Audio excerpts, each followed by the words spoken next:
do it. The Four Beardsmen of the book Apocalypse.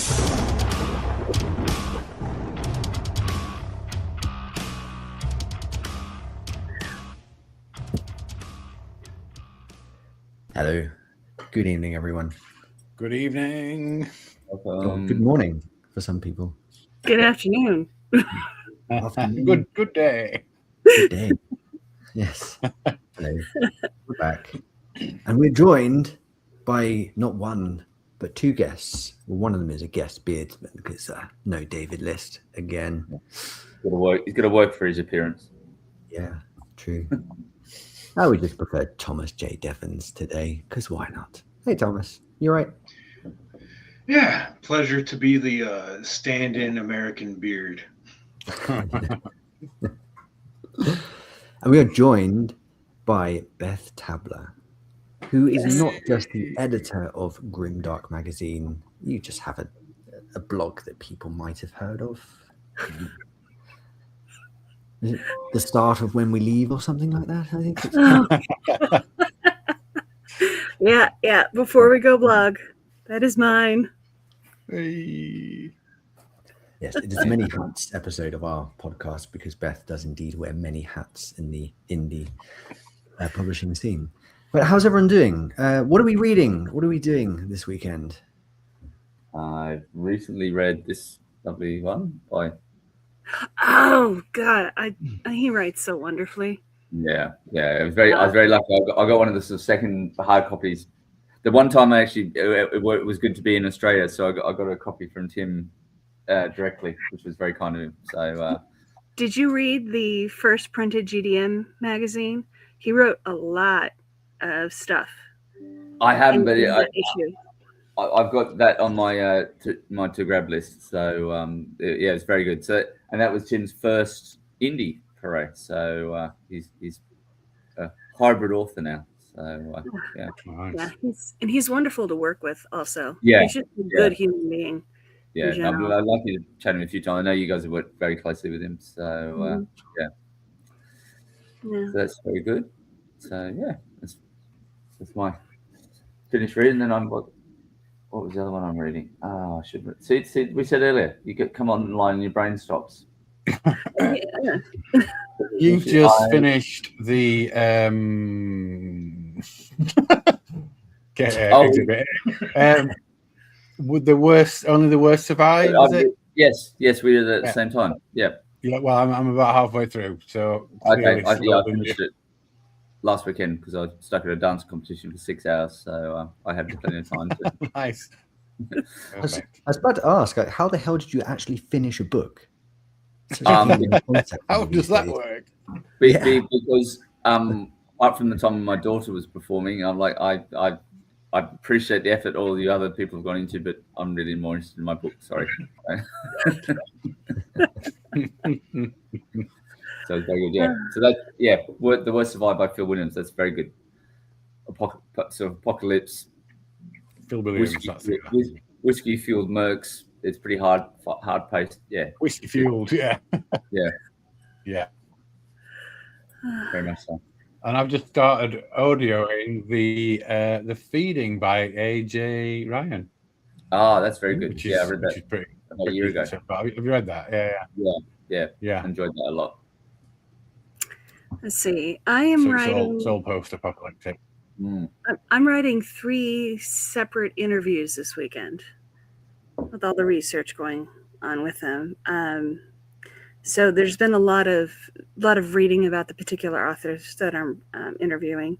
I am always trying to find interesting short stories for the magazine. So I'm actually reading. Do you guys know Gemma Files, the author Gemma Files? She's a dark fantasy horror author. I'm reading something called Kissing Carrion, which is her short story collection, which is with an excellent title. Yes. Fabulous. Yeah. I'm interviewing Ken Liu. Oh, nice. And so I've interviewed him before, and so I'm just going back through his catalog. I'm not reading all of his books again, but I'm going back through his catalog and reading his short stories and stuff. And Peter Rulian. Peter writes the best short stories. And Alex Harrow. And Harrow, I'm going, do you guys know this in the car? Yeah, her and I are interviewing Alex together. Oh, cool. Wow. So it's a lot of, I'm kind of being pulled in all sorts of different directions at the moment. I haven't really been able to sit down and just. Well, why haven't you been able to do your own reading, Beth? Why don't I get to do my own reading? What's that? Put that foot down. Let me see. I can't even remember the last time I read a book just for me.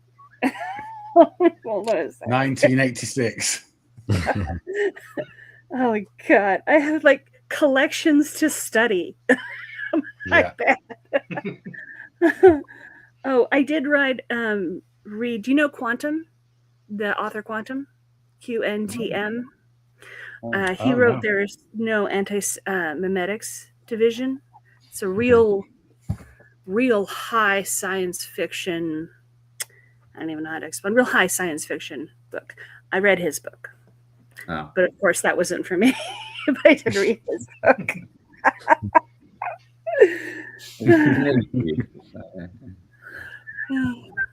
What about the Toms? What are the Toms reading? I'm finally, after all this time of wanting to get into this, reading this one by someone we know. Ah, excellent. Is that cute, Rocha? What a man of fine taste. Oh. Unfortunately, as you can see by my bookmark here, I have a very hard time finding the time to read anymore. Yeah. But it sits in my truck every day when I'm at work, and I get on my break and I'm like, I want to read this, but I can't concentrate on anything. Yeah. Yeah. I That's have the way. audiobooks. I buy audiobooks of everything that I want to read just so I have the option. Yeah. And my daughter starts 6th grade, and she's going to a magnet school that is 30 minutes away. So I'm really excited in a way because I have uninterrupted car time that I can just listen to a book I want and be left the hell alone. Yeah. Nice. Yeah, just keep driving. Yeah, man, I'm just going to do circles for 45 minutes. When your daughter says, like, why couldn't you send me to school that's like 2 minutes down the road? Beth's like, no. Nah, you need higher education. It'd be better for you. What am I reading? I'm reading Wraith and the Revolution by A.J. Calvin. Wow, I've got to read that still. Yeah, it's good. It's good. I really liked her short story in the Book of Sports, which was the same characters. Oh, right. Yeah. Of course. So if you've read that short story and you liked it, I would thoroughly recommend Wraith and Revolution. If you haven't read it, I'd still recommend it because it's very good. Excellent. Yeah. Well, I forgot. I'm also reading the Butcher's Folly, the Nick Snape's. Oh, yeah. In the Wrecking Squad series. So I just started that yesterday. Phil Williams, you mentioned, is ringing a bell. Yeah. Didn't he write a novella in Sphinx called Oxy Come Home? Yes, he did. Yeah. Yes. Following on from However Many Must Die. Yes. I've got that on my list. Oh, sorry, I've got it on my Kindle. I haven't read it yet. But yeah. Which is like orcs and trolls in trench warfare. That sounds right up my alley. It's brilliant. Really, really good. Yeah. He got pretty far in the competition, I think. Yeah. I think he was a finalist. Yeah. I think that was when was it Jester won that year? No, Major Domo. Yeah, that's right. And Jester's in the final this year, I think, is it? Yeah. Yeah. Tim might that's get multiple competitions, right? Yeah. Speaking of which, I better just hold it up just because he's not here. Da-da!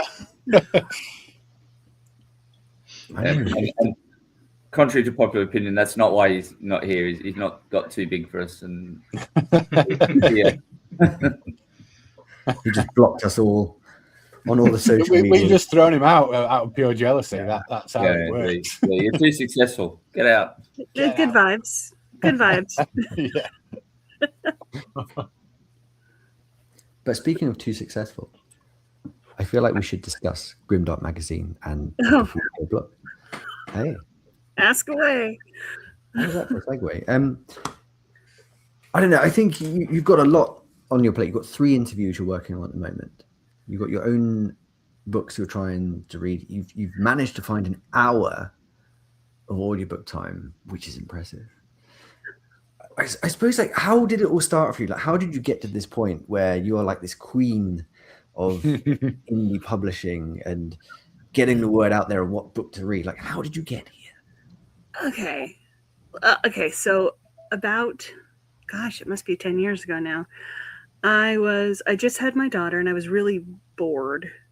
And I've always been somebody who enjoys lists and obviously literature. So at the time I was trying to go through all the canonical best of lists, like the best science fiction and fantasy ever written, the best, pure fantasy, so on and so forth.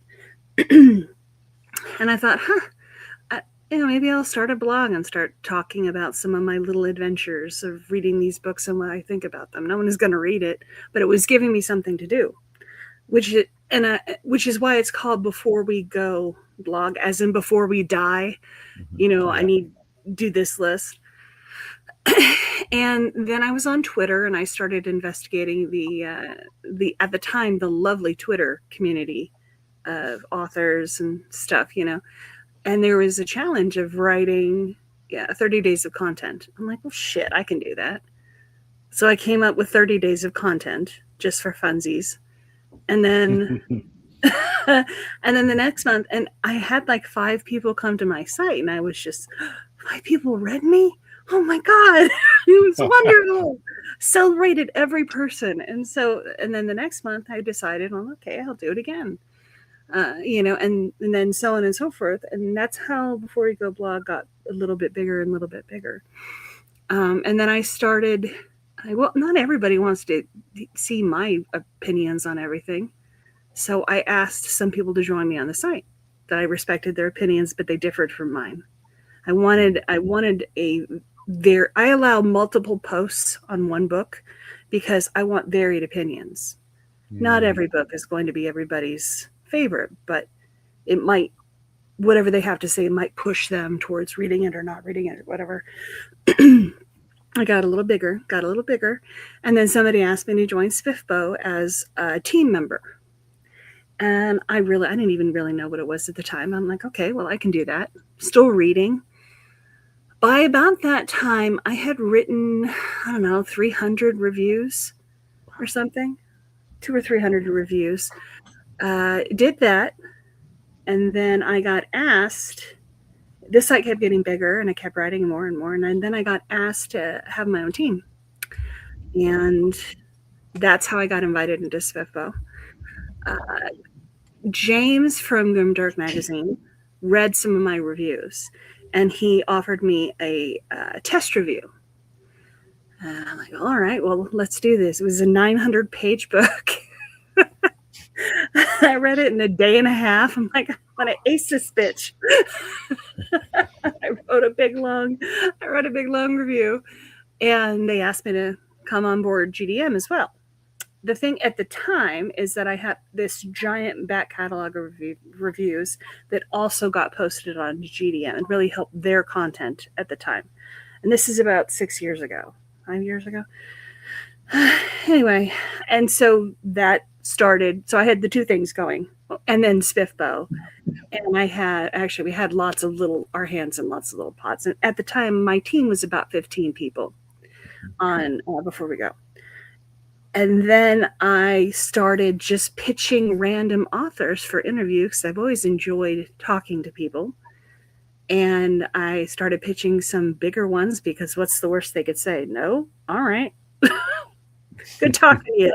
I'll ask you in 2 years again. Yeah. And then my interviews started getting included into the magazine. And then I started helping more with the magazine because Adrian at the time was spread quite thin. Like he was taking care of everything and holding on a big job, and he's married and so on and so forth. And then he's like, would you like to guest edit? Just like take over the magazine, once and see what you like. So I put together a magazine. I designed the cover, did the whole thing. It worked out really well. And then I, under his tutelage, did another 2 issues.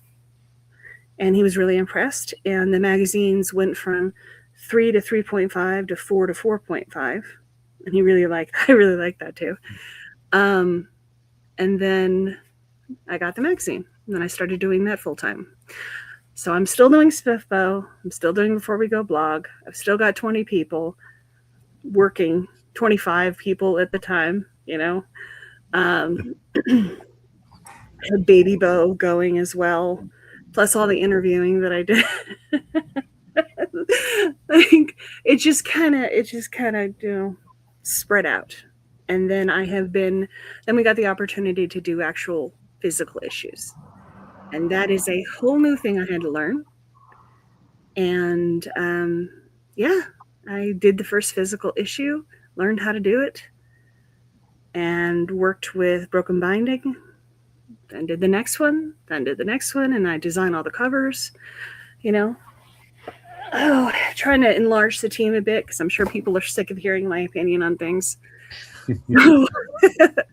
But so now I'm the editor of GDM, the issues portion.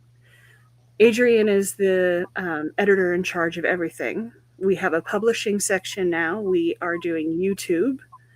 And I don't know if you guys, have you seen our YouTube things that we're doing right now? We're hiring actors to do narrative reads of stuff.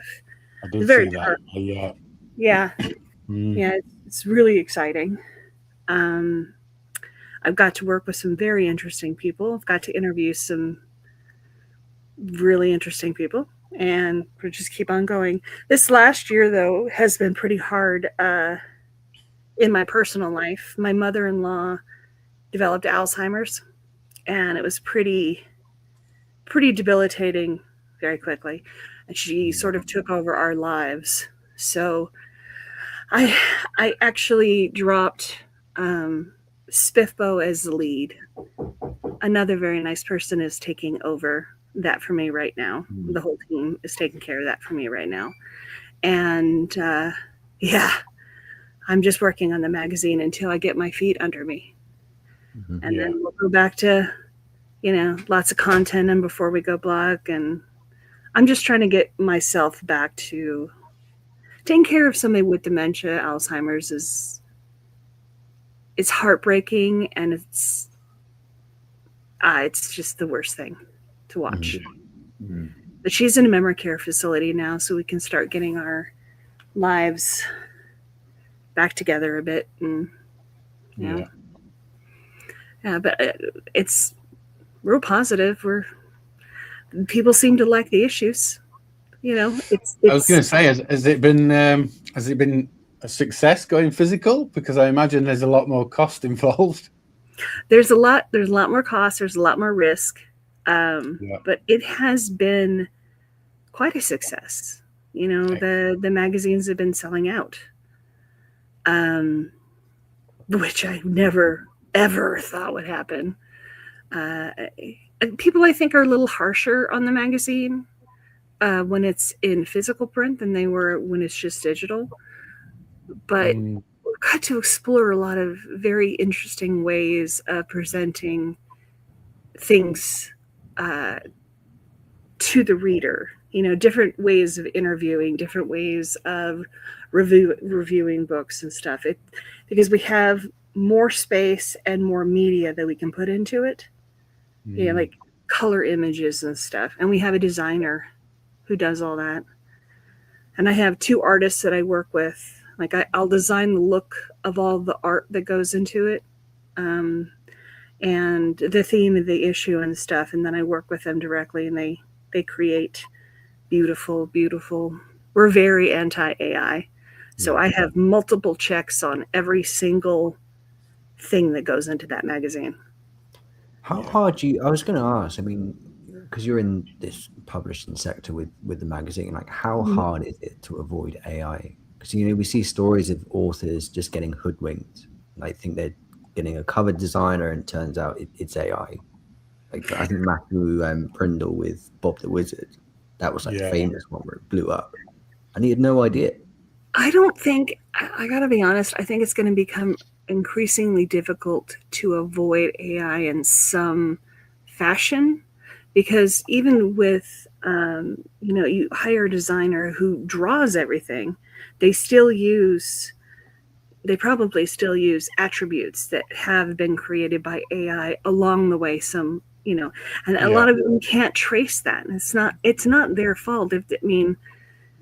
If you have stuff plugged into Photoshop that was, but we try to, we work with the same designers, and I know their process, and I've been working with them for years now. So pre-AI, I know what they can do. Yeah. So we're doing our absolute best to avoid any sort of AI in any way in the magazine. And we have it in our contracts as well. No AI of any sort, but it's becoming a more AI ruled world. I haven't had an open submissions because of AI. I haven't figured out how to read 300 short stories or whatever and pick out ones with AI. And it's becoming more difficult because, okay, I think this is AI, but what if it's not? Mm-hmm. Then I could ruin an author's career by, it's a very difficult road, unless it says something like, write like Stephen King in this section. Which happens. Which has happened. That's definitely AI. I can call that out. But if somebody seems like AI, matter of fact, I did a test. I took some of my earlier stuff that I wrote in 2020, pre-AI, pre-everything, and I plugged it into an AI checker. They're all bullshit. Because some of them said my work was pure AI. I wrote it in 2020. I know I wrote it in 2020. And then some was like, oh, this is no AI. Good and clear. It's all bullshit. Just trying to, pick apart stuff. Same as when you submit your dissertation when you're at university, and it's like this percentage of your work is plagiarized. Like, no, it fucking isn't. Just because some random person on the internet just happened to use some of the same words. Yeah, absolutely. So paraphrasing you, idiot. Like, here's my 30-page bibliography. Enjoy.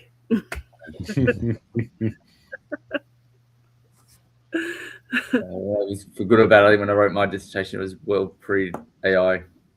Half I wrote by hand and then had it typed up. But what was your dissertation on? Oh, very boring. It was an interpretation of a property law case. It was not interesting. Sounds spicy. Oh yeah, it's a great read. Yeah. My dissertation was on, God, what was it? The effect of heat island in a desert and ways to mitigate it in a desert city. That was prudent. Huh? That was prudent, given what you're living through now. Oh, I know. My mom was like, good that we spent all that money on your architecture education. Not using it at all now. Wow. The design stuff came in handy, but I hate it. Yeah. I really hated being a landscape architect at the time. It sucks. I designed some mean Taco Bells and McDonald's, let me tell you. Disillusioning came real quick. Somewhere, David Liss is at his computer going, damn it, professional research. Keep designed the McDonald's. Fuck. We want to see the photos of the Beth designed McDonald's in One of mine. What were you thinking when you designed this garden, Beth? Yeah. Fucking fine, though. 25 years ago. I thought it was pretty. Yeah, but I'm like old enough to remember when McDonald's used to have like the playgrounds inside. Like, McDonald's indoor used to play be. areas. Yeah, me too. Yeah. The one next to me still has one. Yeah, about to say there's Really? still some in Australia that have the little playgrounds in them. Yeah. Now they're Yeah. all sort of corporate. Well, at least here, they're sort of corporate modernish. Like, just let it be what it is. You know, Like, You order red from and red and touchscreen. yellow monstrosity with the scary Yeah. clown. Yeah. Just- Yeah. Embrace the lack of nutrition value. It's a burger from McDonald's. We know what it is. Like you don't. don't try doesn't to need- pretend that it's Yeah, a Taco Bell's gourmet all experience. now too. I don't need art in my Taco Bell. I need to be able to get a taco. Why is there corporate art in my Taco Bell? What are You we might doing? want to skip the lettuce at the moment. I hear. Wait, What? what's wrong with the lettuce? I saw on the news thing with the like, explosive diarrhea outbreak in the States, and that Taco No. Bell had pulled the From lettuce Taco from Bell there. lettuce. That's not news. That's a Friday. Yeah. Well, it had They're trying to pin it on Taco Bell just because that's the norm for them. Yeah. So, Like, oh, we If can. you're That's an eating easy taco, scapegoat. This is the game that you're playing. Am I going to shit myself sideways or am I going to be fine? This is the game.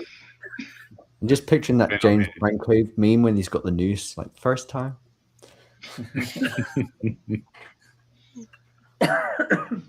yeah. Oh, we brought the tone down. That's good. Good. On brand. Yeah. Yeah, we got there. It's been 20 minutes since we first mentioned diarrhea, so that's great. Yeah. I just apologize to any viewers or listeners who tuned in hoping we talked to Beth about her work, and we're just talking We're talking about shitting ourselves sideways at Taco Bell. I apologize for how I am.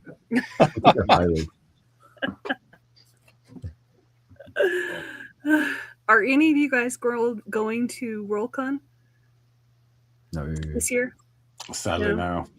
A bit far away. I'm hoping to Bit too next far. year. Yeah. Montreal closer than the West Coast for me.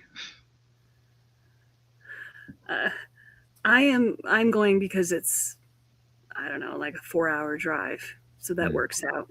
Yeah. I've been twice in Washington D.C. Went to the Glasgow one, and then Seattle, and now I'm going to go to Anaheim. Nice. But it was funny. My first time going to Worldcon was pre-blog, pre-everything, and I was just going because a friend of mine had decided to go, and he got tickets to the actual Hugo presentation. And I was sitting at a table that happened to be one space over from Neil Gaiman at the time. Now we're going to forget all about creepy Neil Gaiman now. We're going to talk about him, 15 years ago. And went there, was all dressed up, had a really nice time.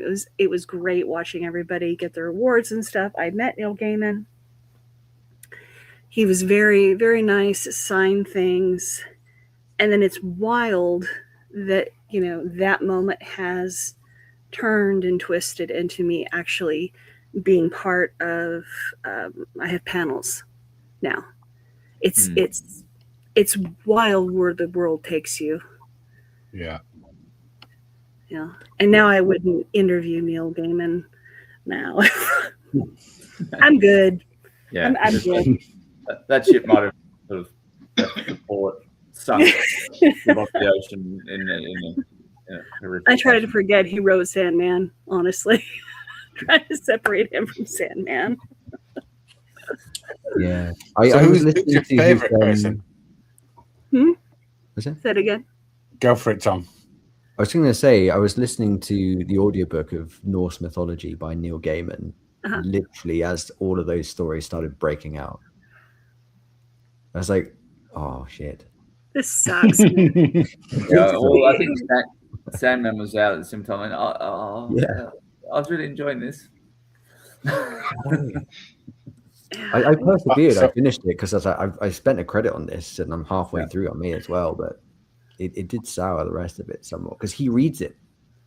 Oh, Yeah. It's one of those. I call this the Orson Scott Card problem. Is that trying to separate an author from their work? Yeah.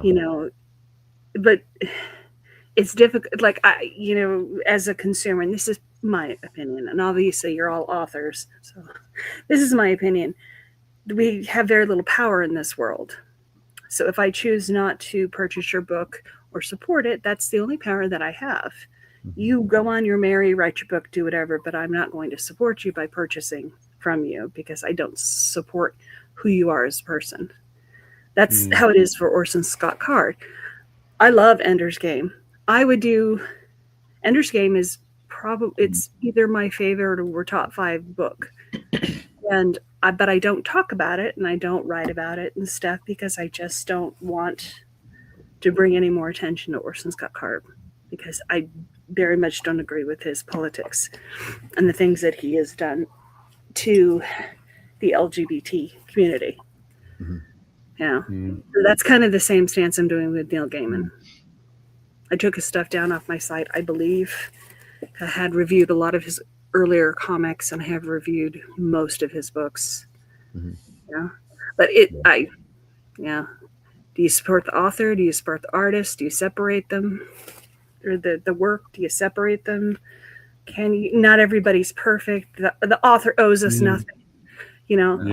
Yeah, they could live their lives however they want. They owe me nothing, obviously.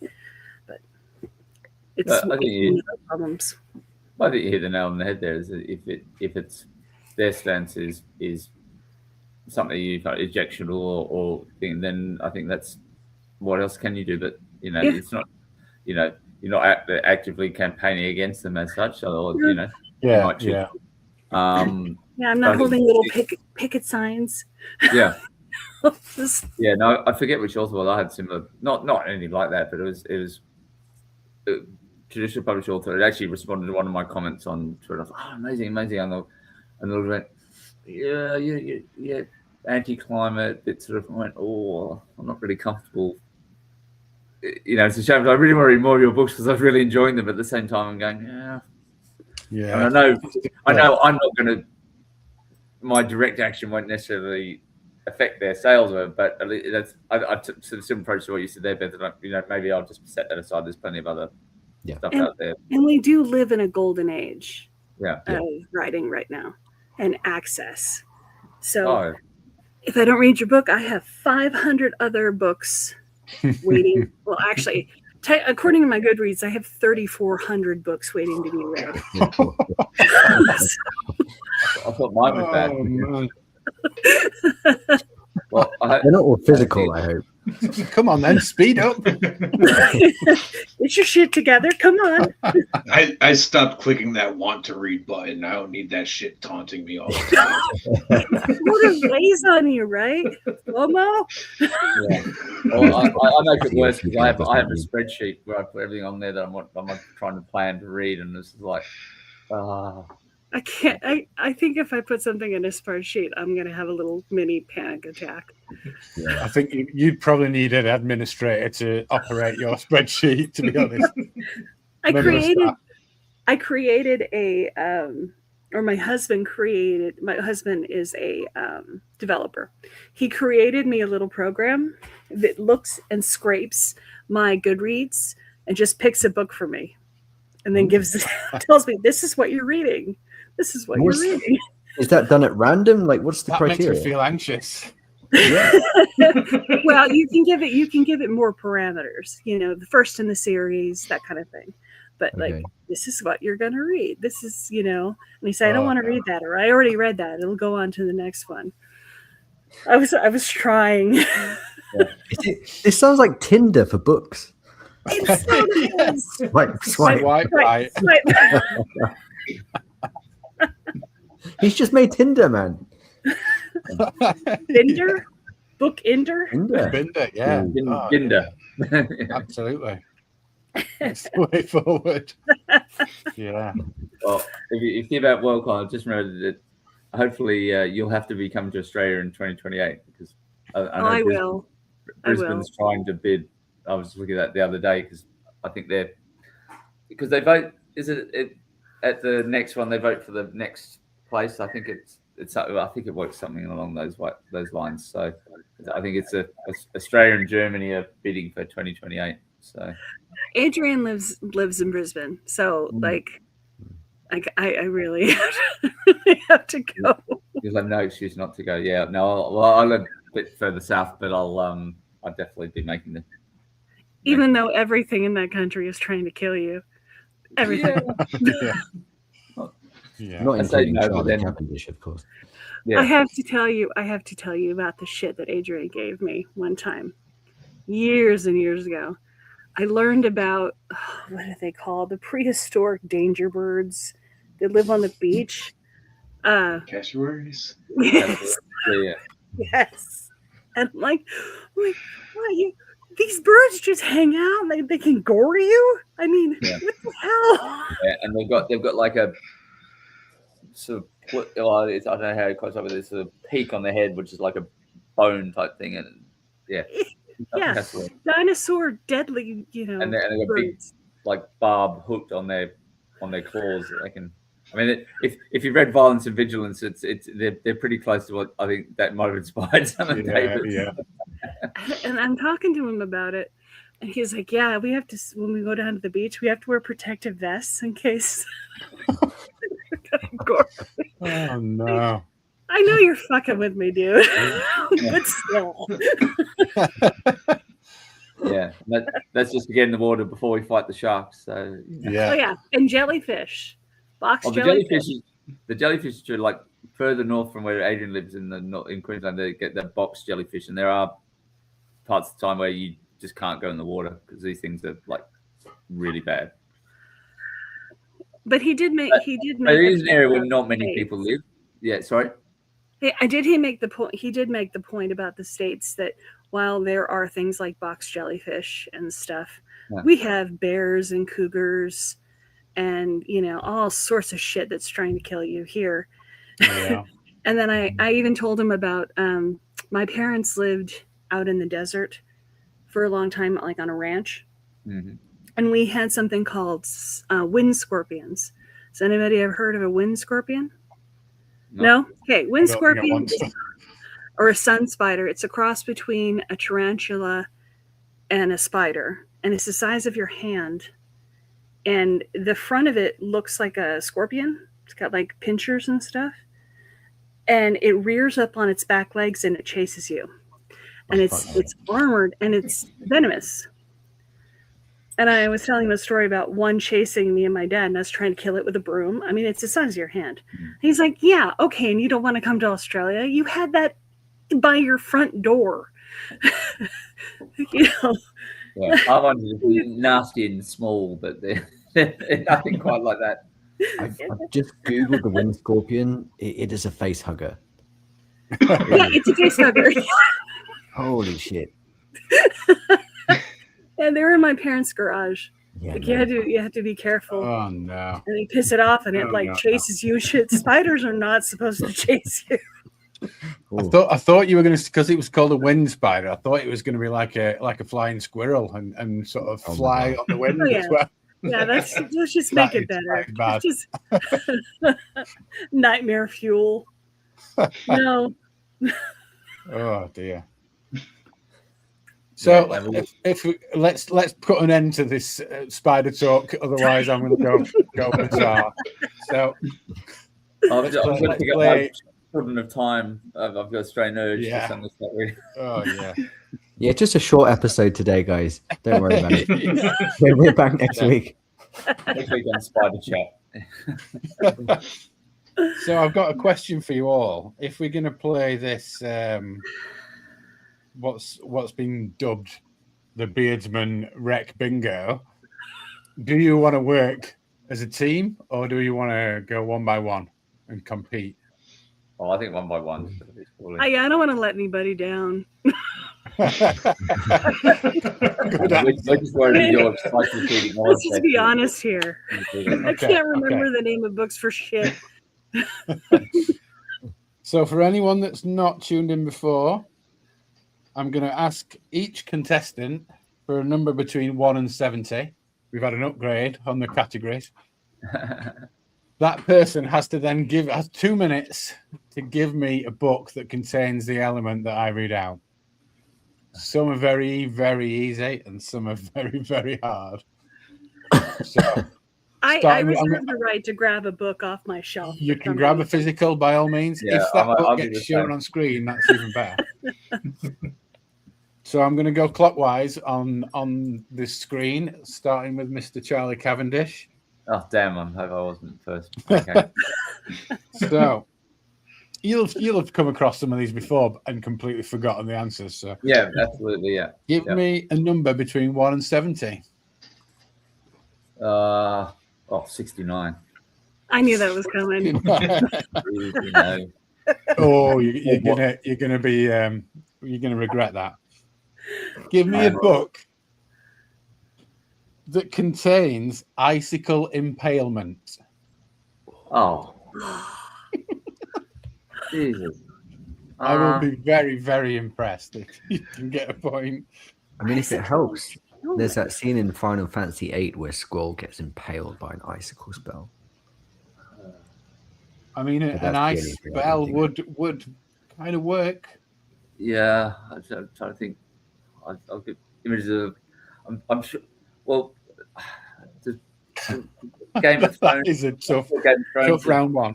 White Walkers. There's got to be someone. Night King's got to manipulate some ice, surely. You've got to say it with confidence, though. I'm not even sure what he said. It was just stuttering.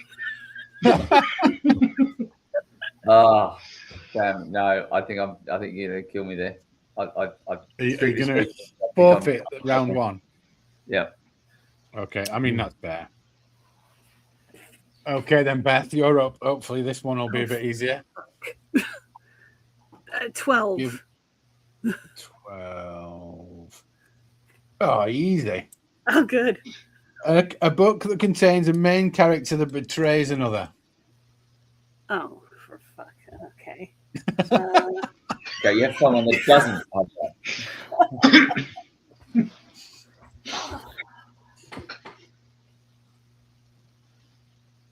Okay. Now there's just a lot of choices. All right.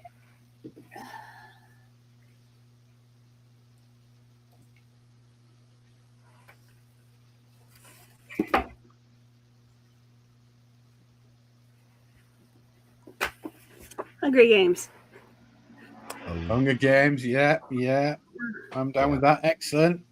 You may have 1 point. Oh, yay. Congratulations. Mr. Devons. Throw me a number. Are we using dice? I have a D100 and I figure I got to roll below a 70. Yeah. It's a 29. Nice. A book that contains a farmer.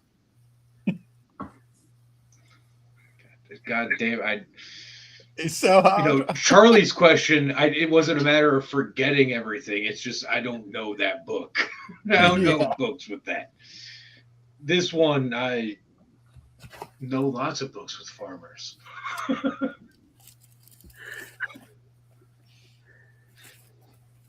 I don't know if Mr. Fraser. I'm reading one. Yeah. You are, yes. Nice. I'm tempted to give you a bonus point, but that would be wrong. Okay, Mr. Bookbeard. Can I just have the farmer one? Because I got an answer for farmer too. I'll take farmer one. Yeah.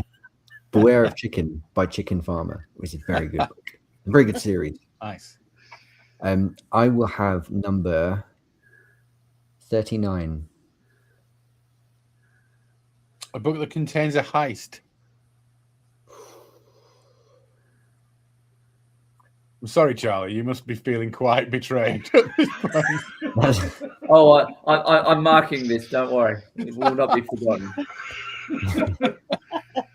At least we got an answer for a book where someone betrays another main character. Yeah. Among Thieves by M.J. Kuhn. That was exactly what I was going to say as well. Yeah. Nice. Excellent. Okay, let's go round 2 and let's make Charlie feel happier. Okay, I'll go number 11. A book that contains a hidden blade. Oh. Yeah, like why can I not think of anything? Okay, I'm gonna have a look at my. Don't turn to your AI-generated living room to help you. We're not allowing generative AI to answer these questions. Like something floats across. You know? I like the idea of you having a separate list of questions that are just strangely specific just for Charlie. The Cavendish list, yeah. I'm sure there's one in here. Let me. You've got this, Charlie.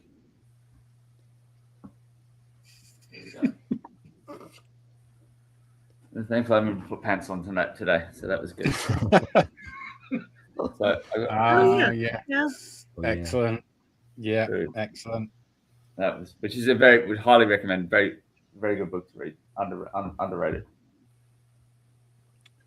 Congratulations, you're out of the hole. Okay, Beth, back to you. All right, let's go with 3. 3. A book that contains a treehouse. Swiss Family Robinson. Yeah, I'll go with that. Nice and quick. Yeah. You didn't sound convinced, DB. It's because I was just thinking Tolkien, and I was also thinking about Fraser. Fraser was cross that he thought that every book in this game could be The Hobbit, and I was a bit like, oh, maybe you're right. Okay, Thomas. 17. Ooh, a book that contains a flying home. A flying home. Sorry, Tom, you can't answer this question. Mine would come Can I say a book that I haven't had my hands on yet, but I'm assuming has a flying home? I think if we can validate there's a flying home in it, I think that's fine. Shit, Tom, what's the name of your book? The Corsair. The Corsair. I believe that's a successful. I will definitely be reading it when I can. I think the man deserves. Now, does a spaceship count as a flying home? Yeah. Well, that's why it's worded in that particular way. So as long as it's a home and it flies. Yeah. I've got a list of books I could say. I go there and I reckon Storm Beneath the World by Michael R. Fletcher, because they're all insects, but they live on flying islands. Yeah, nice. I was thinking the Hungry City Chronicles. Oh, not that one. The flying cities that. Do you guys know the Hungry City Chronicles? Okay. No. Yeah. No. Yeah, not with it. It's a very old series where the Earth has given up all of its everything, and cities that are known for a certain skill, like mining or manufacturing or whatever, become spaceships, and then they go around like migrants looking for work. The entire thing lifts up, and so the city actually becomes a spaceship that is actually full of homes. And then they fly around. Nice. Mm-hmm. I like it. Okay, Mr. Buckbeard, round 2. Have we had 70 yet? 70. No, we have not. I feel like this is going to be a real dickhead one. Yeah. 69 was bad. It's all entirely random. A book that contains an alternative fuel source. Oh God.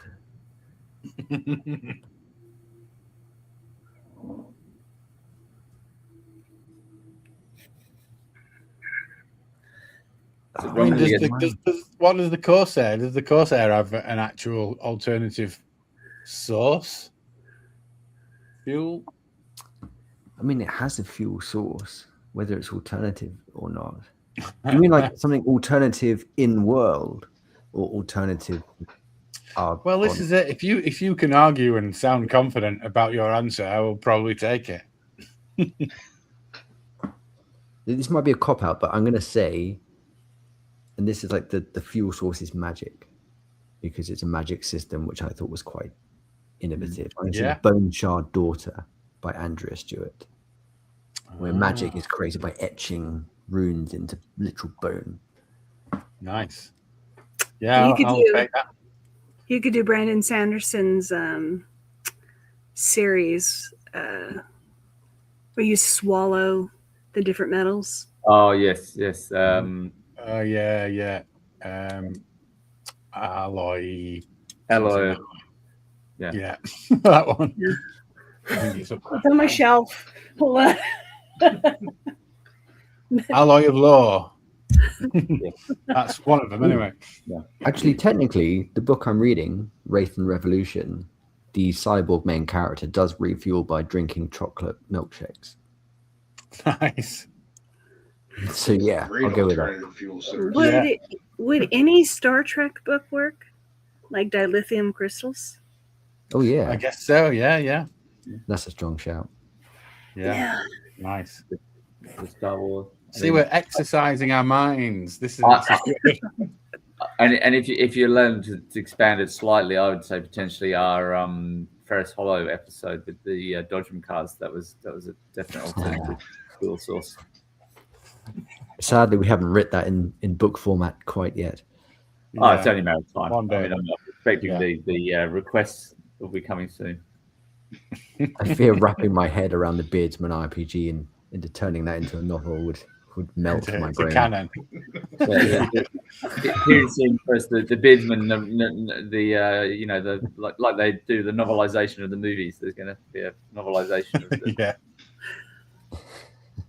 And we could all get cancelled in one sweep. Oh yeah. It'd be a one and done. It would be done. And that's it. We're gone. You know, like people were giving Christopher Nolan flack because in the Odyssey he didn't include the Cyclops scene where he says, "No one has blinded me." We'd be the same, but like we couldn't include the horse scene. It just wouldn't have been proper. Just flashing on the screen at every possible moment. No horses were harmed. Yeah. Oh, dear me. Okay then. Final round, It's a Charlie. never-ending story. The horse scene. I'm trying to catch up. It wasn't as emotive as that Yeah. scene. Yeah. There was a futuristic apocalyptic demolition derby, like Mad Max style. Oh, And cool. all of the races, the Beardsmen included, and their jerry-rigged Dodgem car contraption, they were rigged to explode. And I was DMing and offhand mentioned that one of the other competitors was riding a horse. And unfortunately, one of the players, Aaron Cross, asked, "How was the horse rigged to explode?" You will have to watch the episode to find out if you haven't seen it an before. explosive device located I very much would like to. one of the few places you could locate it was a very special. Yeah. It was almost a homage to the end of Jaws. Let's put it that way. I've watched that episode back a few times, and you can see the moment I just break mentally. It's one of the only times I lose it on this podcast. Yeah, I apologize because I decided I'd shoot the horse. But my bad. I think we should do round 3 now, DD. Probably. Okay, Charlie, final round. Okay. Pick a number. I'll pick number 22. Oh, a book that contains an author within the story. Ah, yes. Okay. I've done so. I think I know. That I'm sounds gonna confident. I have answered this one before, but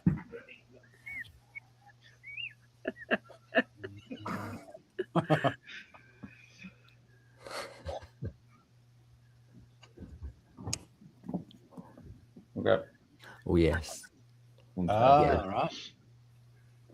I've not read that yet, but I will take your word. Well worth a read. Fantastic book. Excellent. And good He does get a lot of praise, and I have very nearly started it several times. Well, when you get a chance, go for it. Lamia Byrne is an Beth. incredible human being as well. And very cool maps in here as well, and all sorts of My man I'm going to Kraus. go with 46. I think this will be really easy. A book that contains a plague. For God's sakes.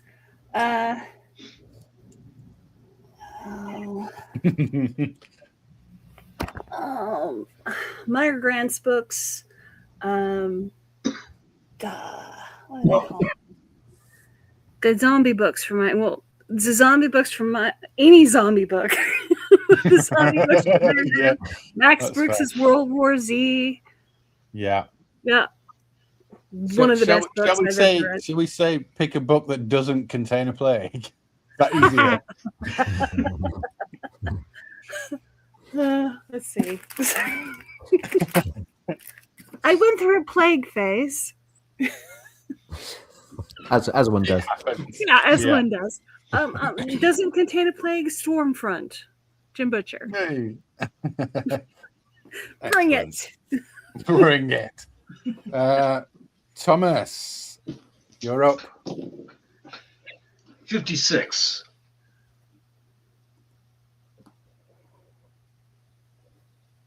Ooh. Give me a book that contains a detailed childbirth. Dr. Spock? Yes. not that one. Oh, not that one. Okay. No, not that Dr. Spock from people might not know. What is it looking about Thomas Devons now makes you think that he reads books with detailed descriptions of childbirth? DB Come on, Thomas, reach deep. I don't think I've never no fiction books. I honestly don't think I have one, and it's not a matter of not thinking of it. Does Alien count? Oh. Yeah. Well, yeah. That's the human birthing something. Alien. Yeah. It is. And it's detailed. Yeah. Yeah. Are you? Yeah. I'll let you have Alien. I've not read it. I'm trying to help you out, mate. You know the story. I'm gonna say, that is one of the few books that are not as good as the movie. Really? Right. Yeah. I mean, one of the few. It's just not as good as the movie. It's okay, Yeah. It's serviceable, but the movie was. Which did you read it before you watched the movie, or was it the other way around? So I've watched the movie when I was really way too young to watch the movie, and then waited, into my early 20s to actually read. I was curious, the actual Alien book.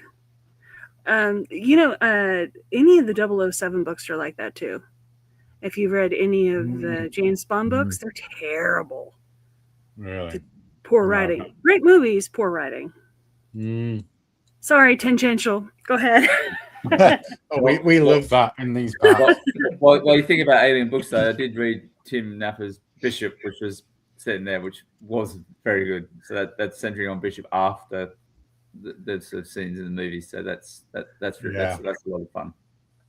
I'm just being the first, the original Alien book. Yeah. I know, man. Yeah, the best. Long time since I read it, but I think you're probably right. Yeah. Okay. And Tom, for the very final one, what you got? 41. A musician main character. Oh, I actually have a book for this. Crazy. I'm trying to just pick one. The Tale of Spricket the Bard by Sean O'Boyle. Nice. Fellow secret scribe. It's very funny. You should read it. It's on the list. I want to get to that one soon. Any more? It sounds like you need to let yours out, Beth. It's killing me. Actually, we sold our souls. We sold our souls. What is his name? We sold our. You were doing so well. I was doing so good. Hold on. I'm gonna exercise my right to look up the name of the author. Yeah, I think that's fair. Grady Hendrix. Thank you. Yes, We Sold Our Souls was really actually. I love Grady Hendrix's books. Love them, and the main character is a musician. The whole thing is based on music, really. Mm. Cool. Nice. Yeah. Well, congratulations all. You are all very finely read individuals with wonderful imaginations. Just skewing TBRs to loosely fit the questions in some places. Yeah. Just a little bit. That's just good use of the rules. Just, you know. Yeah. Rules are there to be bent.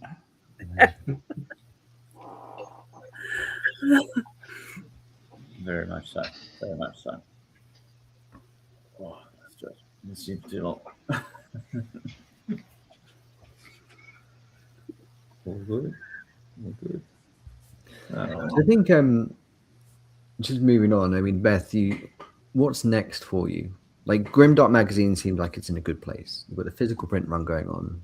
Before We Go is in safe hands with a number of reviewers. The SBFO is taken care of. Like, what do you want to do next, book community wise?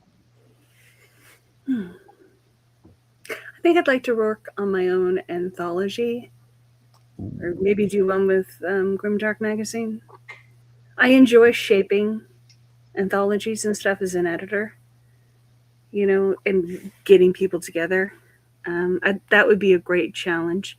I would love, and I'd say I would love Grimdark Magazine to get more notice and be nominated for something. You know, short stories or anything, the magazine as a whole. Because we have a lot of really good stuff going on, and our short stories are really great. And I just hope we can break into the Old Boys Club one time and get maybe a nomination for. Yeah. Nice. I think a lot of the next 6 months or so is going to be catch up for me, trying to get my feet back under me. You know, make more of a presence before we go. Read more books for myself. Yeah. That's easier said than done. Yeah. Yeah. Yeah. I am TBR cards. I probably have 300 books right here of just TBR. Yeah. Separated from my fancy books. So I have a very serious question. Oh, sure. Has the horse anecdote made you want to make an anthology? The horse. See, like I don't know if I want to heal that particular generation from Neverending Story, or if I want to just pound it a little bit. Yeah. It's grimdark. Either way. Well, you know, maybe twisting life to help them work through it. Yeah. Self-help book. You've probably heard of Horrible Histories. This is Horrible Horse Stories. You got to try. Don't try. Fuck. Oh, dear.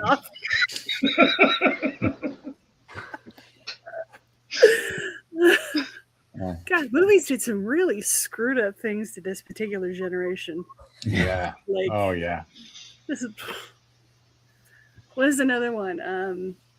The same movie when the rock creature, I can't remember its name, is like, I'm just waiting for the nothing to take me away. Seriously, That movie, man. I'm gonna go see a fun movie with a dragon. I'm like 8 years old. You've got to try. Nah, I'm gonna let myself drown in mud.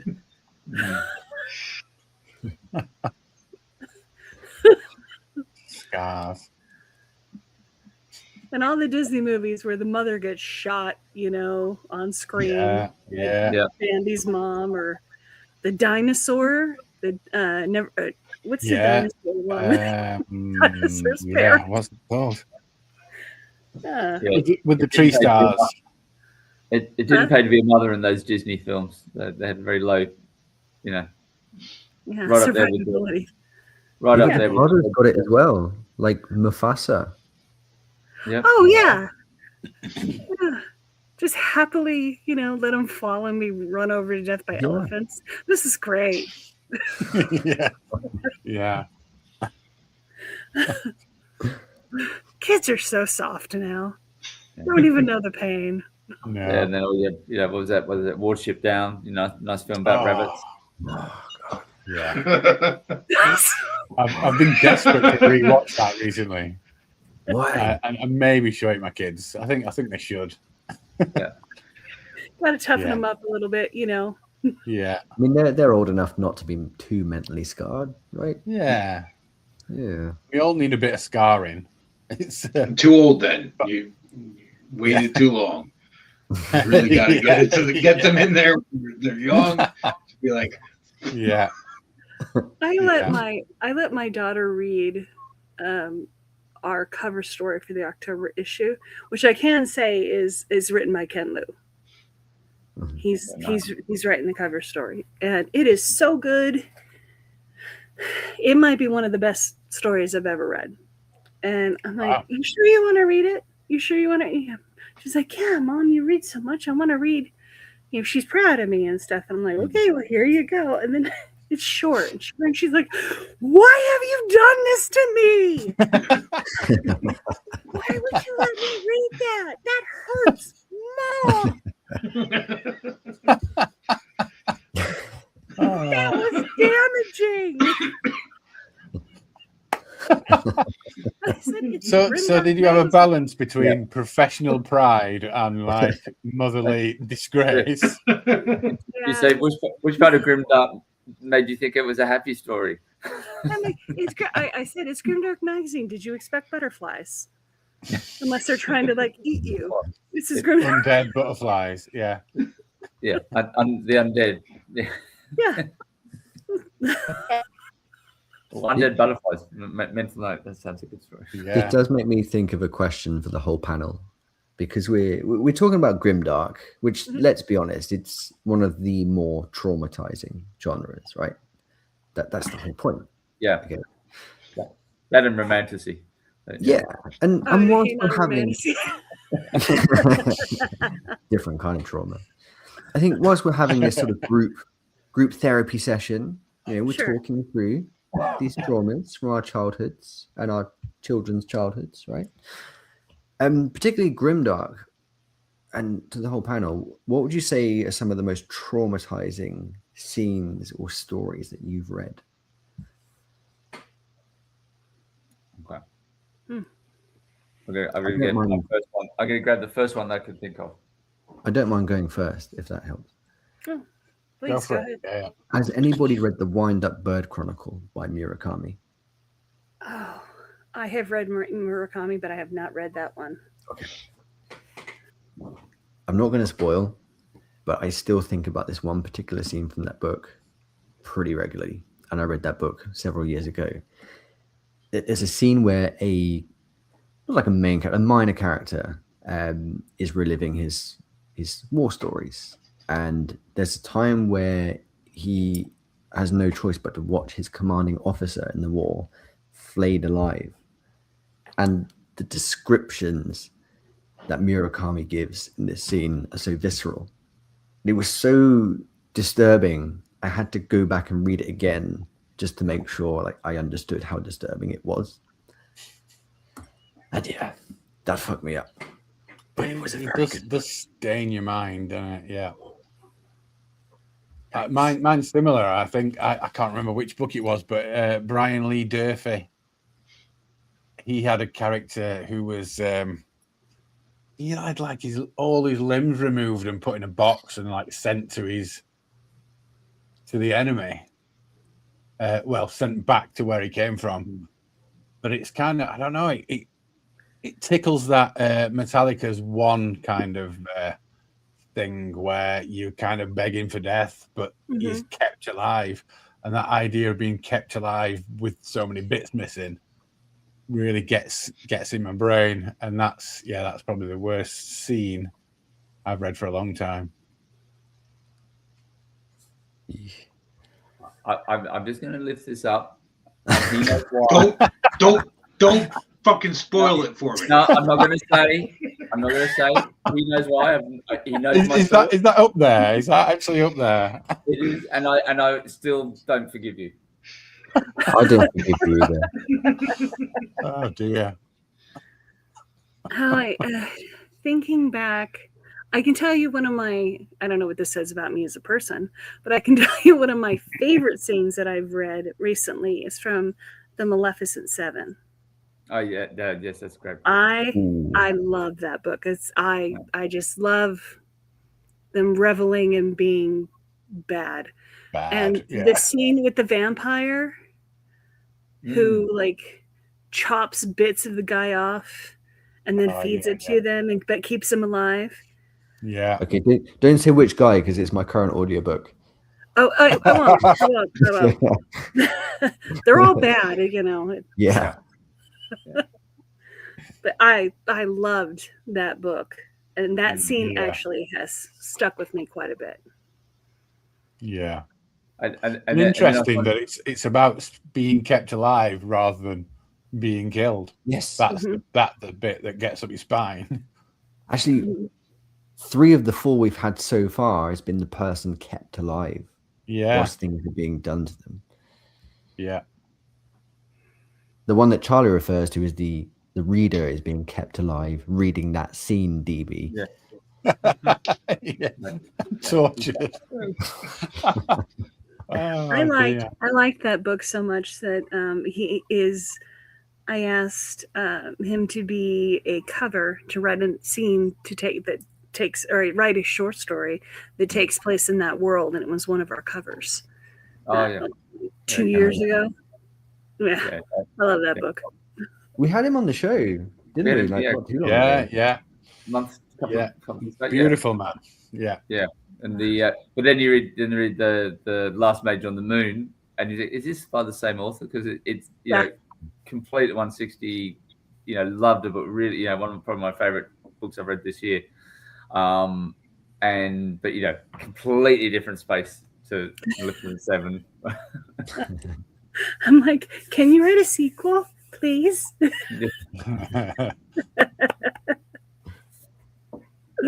Nope, it's not going to happen. But it did get him to write one story, which was nice. Very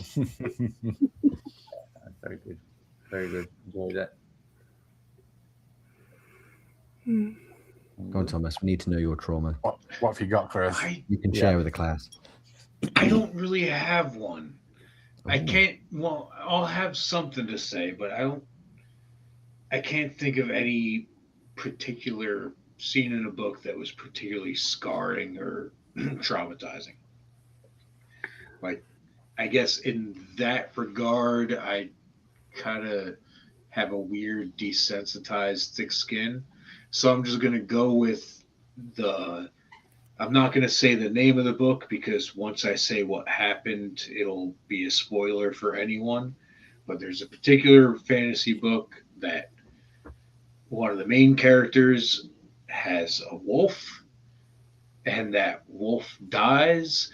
And I was listening to the audiobook at work, and the foundry I work in, I'm in a room where I work alone. But if anyone happened to walk into that room at the time, they would just be like, why the fuck is that guy just standing there crying? Is this a fantasy author, a very well-renowned fantasy author? Fairly well renowned. A trad indie hybrid author. Oh, maybe with it's not what I'm multiple thinking. series. So it's not what you think it is. Not what you're thinking. I actually was going to say that too. Like, I'm weirdly desensitized to most things, but if it involves a pet, an animal, Yeah, or a yeah, child, that's gonna get me. Yeah. Or a very like innocent, sweet character. yeah. I still don't forgive John Wick for the movie for killing that dog in the first 10 minutes. Yeah. Oh, I fast forward through that part. Yeah. My wife has completely refused to ever watch John Wick.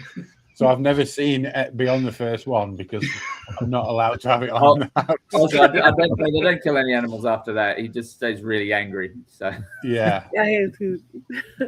Yeah. I'll tell you a short story that messed with me. Is those who walk away from Omelas.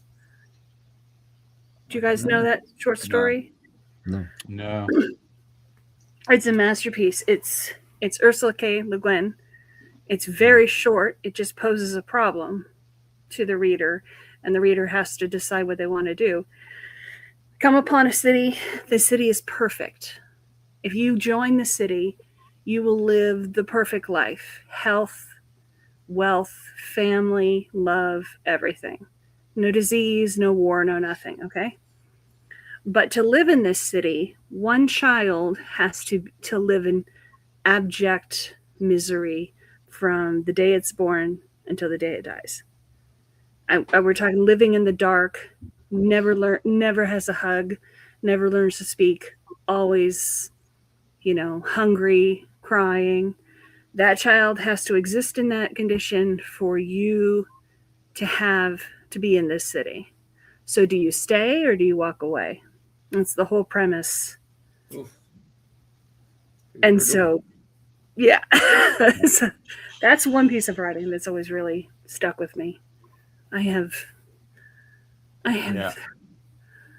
debated that particular short story since I first read it like 5 years ago. Like, I just, and you can't save the child. There's no That's save. just a child. It's not your child. It's just a child. It's a child. Yeah. Yeah. I mean, Elon Musk copes with it on a day-to-day. Yes, let's all emulate him. Yeah. Yes. If you two have Crazy pants going around the world, you can have $1 trillion.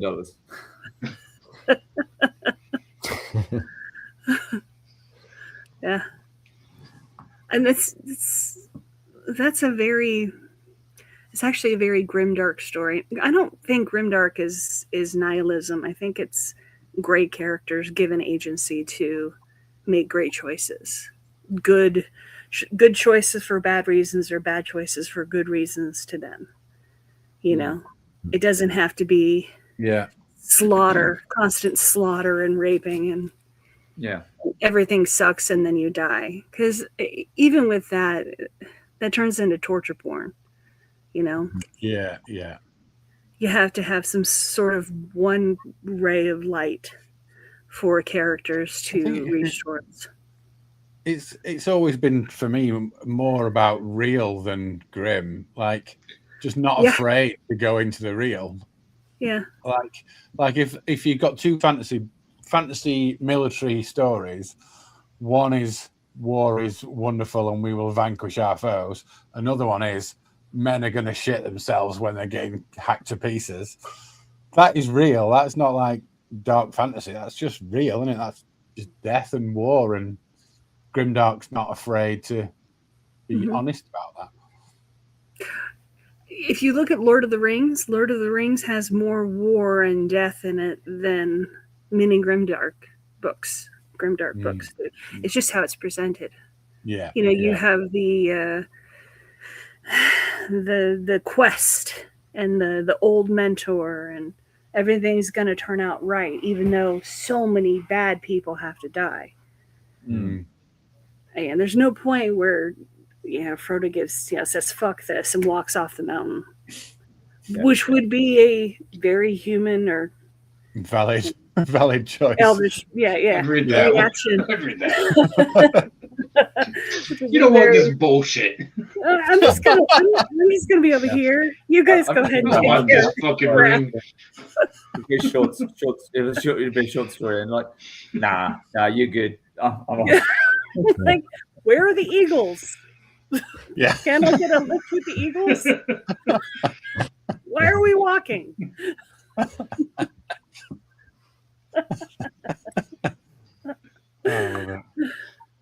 Yeah. I think it's developing more and more into that. At least, for me, that's the stories I look for. I get sent some difficult stuff, but they're missing the point.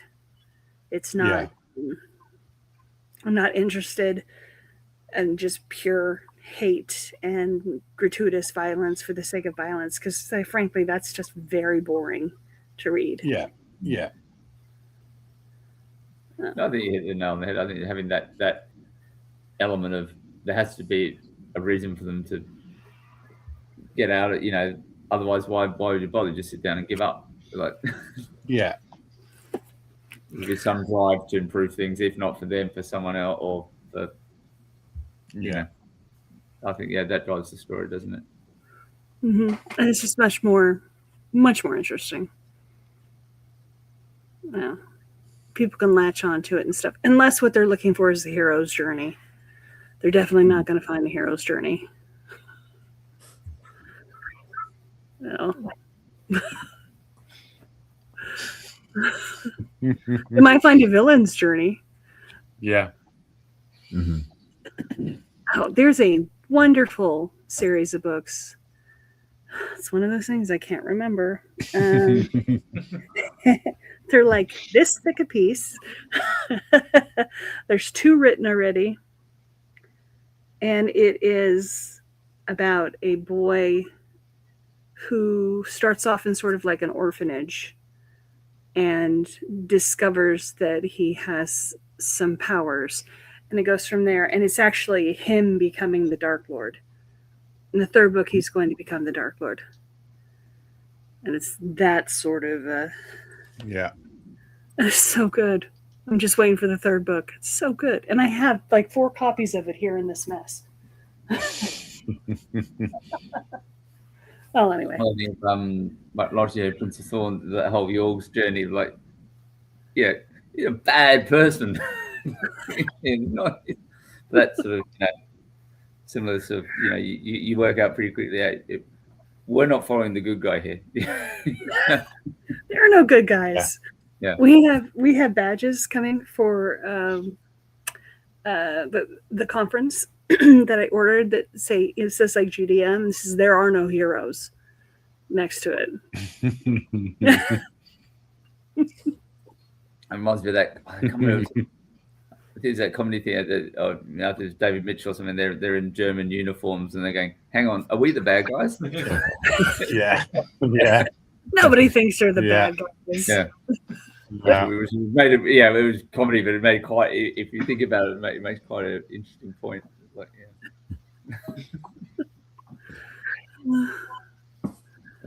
anyway. Oh, that's gonna drive me nuts. We'll give Beth the right to reply when she remembers the names of all the books that she's mentioned. It's gonna drive me crazy. Just send us a list. We'll add an addendum to the episode. All books. That's the book she could not remember during the episode. Yeah, we'd like to I say don't know we're in the why. show notes, I just but can't remember the name of books. I can tell you everything that happens. I just can't remember the name of books. I think that's very human. To be fair, you have read 1 or 2 books Just a few. in your life. Yeah. Same amount of books, yeah.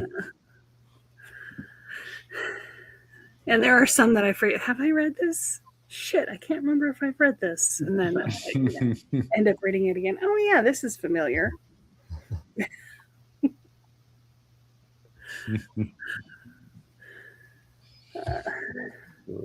I look forward to being able to read more books. That's a serious goal. Yeah, I think that needs to be the takeaway from this episode. That you need to find time to read books. Yeah, I'm like 2 Grady Hendrix books behind. I can't let that stand. Have you guys ever read John Dies at the End? A long time back. Oh. By David Wong, yeah? Yes. Yes.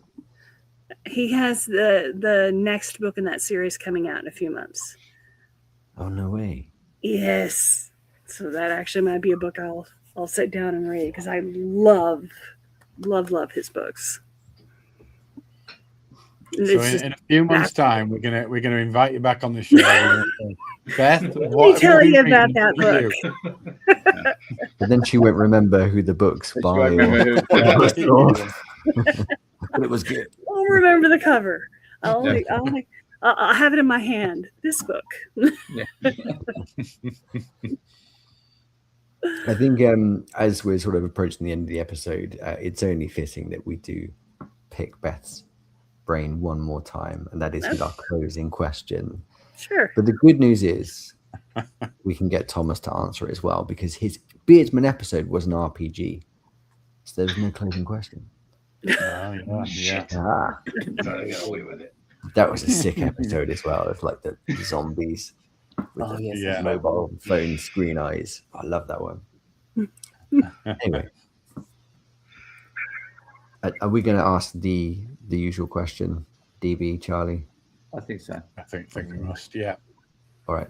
So, Beth Tabler, Thomas J. Devons. It is the cage match of all cage matches. It is you versus an author of your choice, live or dead. Who do you pick? To kick their ass? Actually, when the Beardsmen were asked this question, when we first posed the question, we chose people who would kick our own asses. Oh, you're into that. Okay. Well, we just figured we'd still look brave, but we'd be defeated. Cool. I think it's more based on our own self-confessed fighting skills. We figured we may as well go out with someone famous. You know, we will be shit in a fight. Let's be honest. I'm a pussycat. I just smack him with the book and run off. Okay.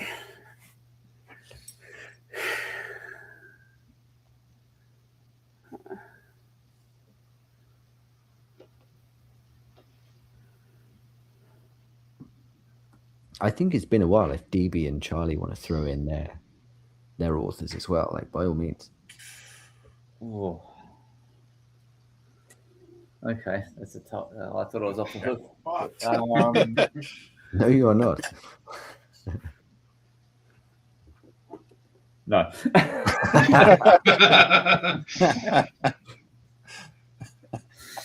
So Seeds of Descent. Who would I want to take it? Well, it's fun. Like I think if I think back through who I've read recently, I think they'd all kick my ass. Okay, I'll tell you what. I'm going to look at my list of this year. I'll keep it current. Who have I read this year? I like it. You know, you've read some great books this year. What better way to celebrate than to kick the shit out of them in the ring? The ultimate compliment. Well, okay. I did. If only for the witty banter. I'm going to call out Michael R. Fletcher into the ring. Oh, nice. Oh, that'd be fun. It would be fun. I die laughing probably. So you know, he's so much fun to work with. I enjoy him so much. Yes, we've had him on the show. He's good. And I read Dust of the Dead, which I think is coming out soon, or it might have come out. I'm not sure yet. Yeah, I don't think it's out yet. He's also that's really good. Yeah, but Dogged is in the Spitfire final as well. Yeah, Dogged's amazing. Yeah. That's it came from a short story from GDM, by the way. That's right. Yeah, I remember you told me. Yeah. Yeah, it's like, please write this into a full book, please. Yeah, I'm glad. Well, thank you, because it was brilliant. That was really good. Cozy grimdark, but you know.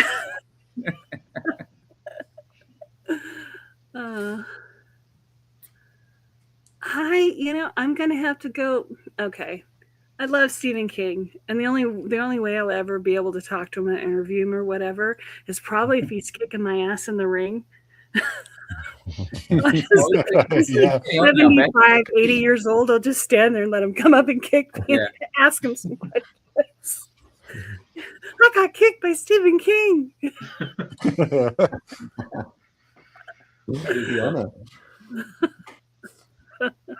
Yeah, so I guess similar. If there's one fantasy author that everybody knows that if either I'm beating up or he's beating me up, that's going to boost my profile, it's going to be J.R. Tolkien. Look, bring him on. Come at me, old man. I hear he fights dirty. Be careful. Yeah, I think he would. Yeah. Curse you in Elvish and then like punch you in the face. Yeah. Excuse me while I describe my fist before I hit you. So. Yeah. I'm gonna go for another obvious choice, but slightly different than most people would want to. And I'll fight George R.R. Martin.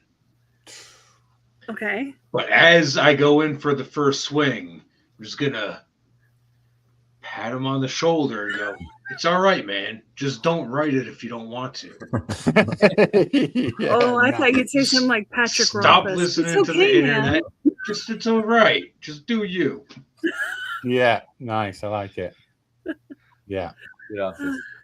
There is somebody else that would be really entertaining to watch. Not so much for me because I get my ass completely kicked. But what is his name? I'm so bad with names. He is I believe, a second-degree black belt in is it Muay Thai? I don't know. He used to be an indie author that got picked up and then got his books republished. And his books involve fighting in martial arts style. Okay. And I cannot remember. Again, it's here somewhere. Oh, not no, not Joe Byrne. He's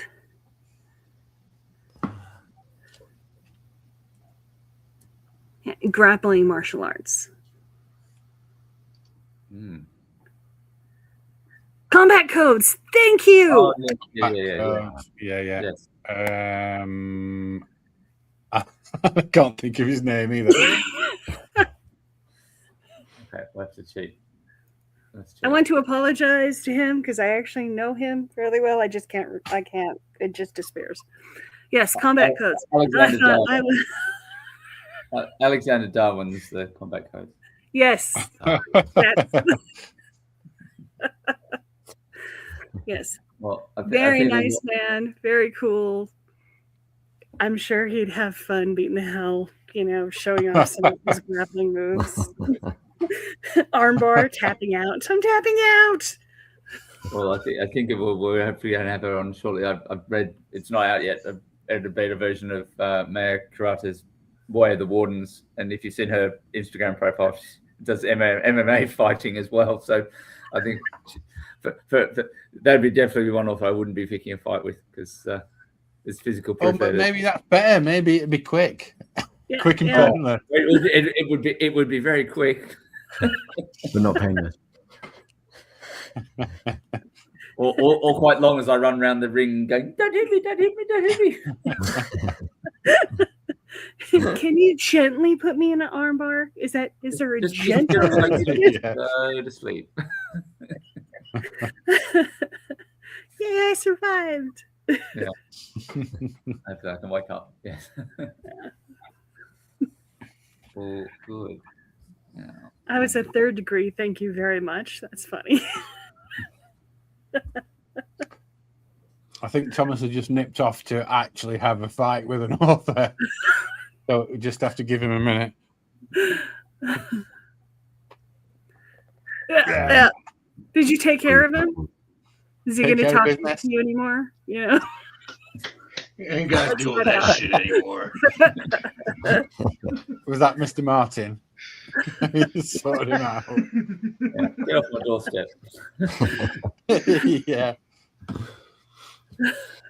Brilliant. Well, look, people, that's all we got time for. But I want to thank Thomas for stepping in. Thank you for being the American Beardsman for us. Yeah, where can Always a people pleasure. find you?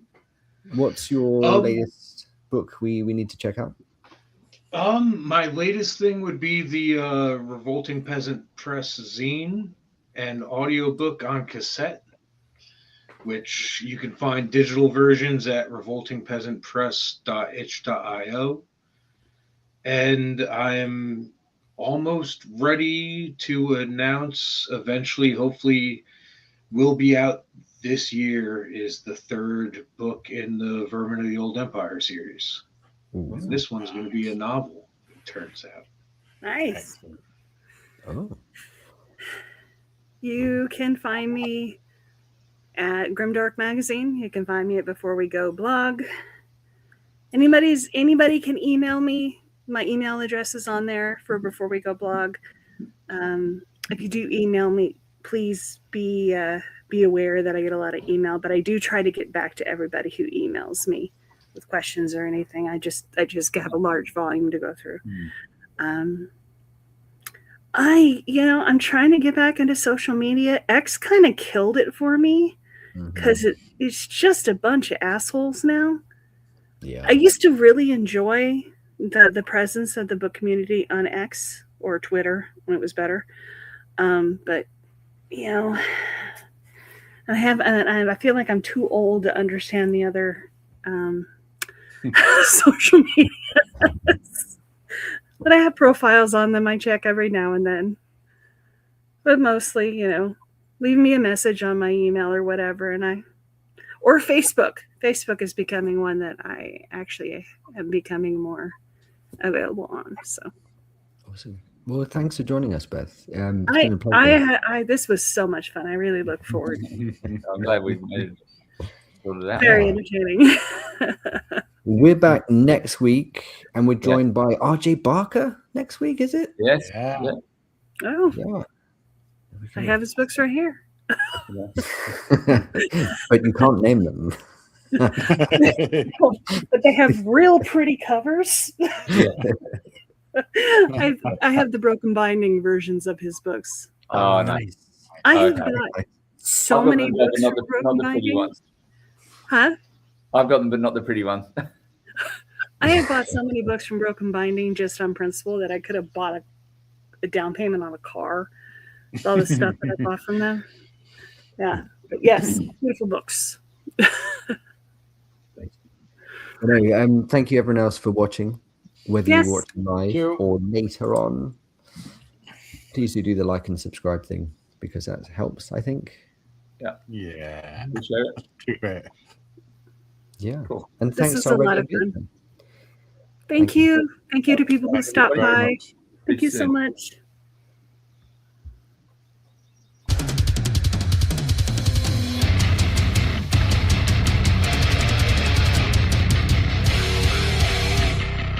You've been listening to the Four Beardsmen of the Book Apocalypse.